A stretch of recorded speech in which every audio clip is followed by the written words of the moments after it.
This is an interview with Joanna Tonkin about her charity, Joe's Hope.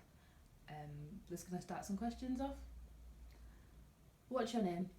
My name's Joanna. I'm the founder of Joe's Hope. What can you tell me about yourself? Oh, gosh. I've done so many things in my time.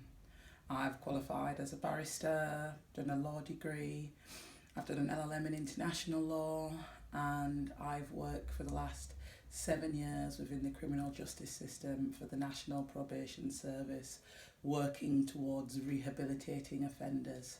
I've got a 4-year-old son who's called Noah, and yeah. What can you tell me about Joe's Hope? Joe's Hope is a charity that I've created because I wanted to give something back. Giving back to the community is something I've always wanted to do, and this is just one of the ways that I can see me fulfilling part of my legacy. Joe's Hope's purpose is twofold. The first fold is to help those that have suffered from cancer and are suffering from cancer.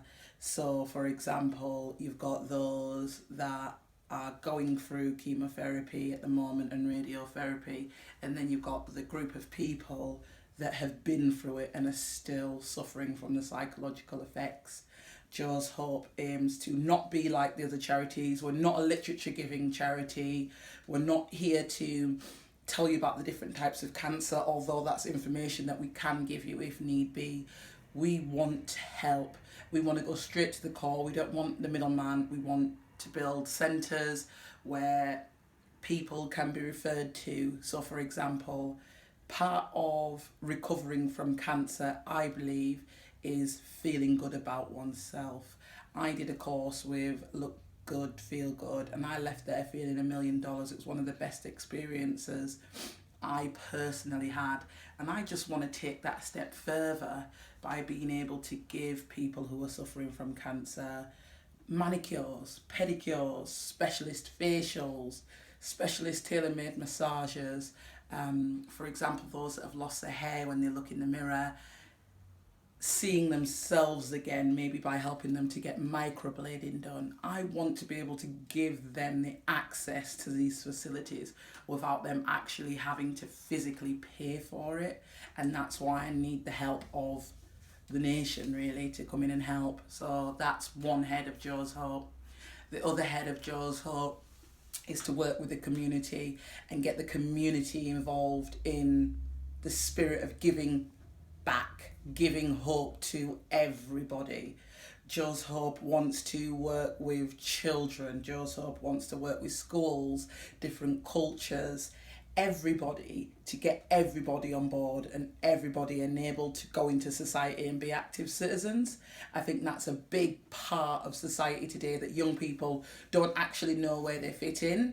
They don't feel as though they've got a purpose. And I want to instill that purpose in them, whether that be by building little music centres within the Joe Hope Centre so that the youth can come and record music, and holding events for different cultures, special days, holding workshops for, I think one of my big workshops that I really want to hold is how to manage your children's hair, because there are a lot of children from diverse backgrounds and a lot of parents, they don't quite know how to manage the children's hair. So putting workshops out there that are actually needed for the young people and for people within the community, and holding fundraising events, holding family fun days, and just really working with the community to give them back what they need and what we as individuals on the outside looking in feel our communities are missing. Where do you see yourself 5 years from now? In 5 years, I'd like to see Joe's Hope rolled across the entire country. I'd like to see a Joe's Hope Centre in every city, every town, where people can be referred to from their local hospital, their local school, working with police, probation, social services. This could be for anything, even if it's advice if members of society have got families in prison and they just need to know how to fill out public protection forms. All of this information is information that I feel the societies and cultures and people in general should be readily available to them and have access to. So that is one of my biggest visions, to have people in every town, every centre, working in Jo's Hope centres, giving back to the community and their local people. Why did you want to create Jo's Hope?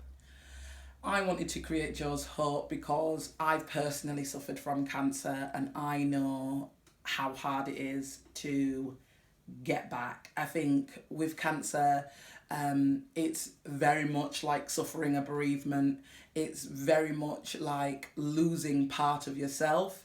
You're always searching for you pre-cancer, but unfortunately you pre-cancer no longer exists, because it doesn't matter what you do. You've got to, car insurance, you've got to tell them you've had cancer. Travel insurance, you've got to tell them you've had cancer. If you're going for a massage, you've got to tell them you've had cancer. There's so many different things and aspects of your life that are changed. And that's not just the physical aspects, it's the mental aspects as well. This is, not taken into consideration if you've had a single mastectomy or a double mastectomy, or you've had to have parts of your body amputated, or you've been operated on. These are all battles that people have to mentally cope with. So I want to be able to provide counselling for these individuals as well.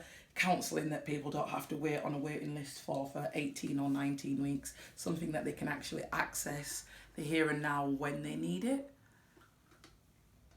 What motivates you? Suffering from cancer motivated me, and not having insurance, not having a partner, not having anyone to fall back on other than me, myself and I and my family. Being 30 when I was diagnosed with cancer, I didn't have critical illness insurance, and I'm not sure how many 30-year-olds do have critical illness insurance and look forward, but I want to be able to educate people and go around and give something back. I think one of the biggest things for me when I was going through the whole battle was the amount of forms you had to fill in. You felt like you were begging for everything that somebody was giving you, and I don't want people to feel as though you're begging, because cancer's not something people ask for. Unfortunately, it just is, and it's one of them diseases that attack people's bodies mentally and physically, and I don't think people should be made to feel worse off at any kind of detriment because of that. So that's my reasoning. Okay, thank you. That's all the questions we have. Thank you.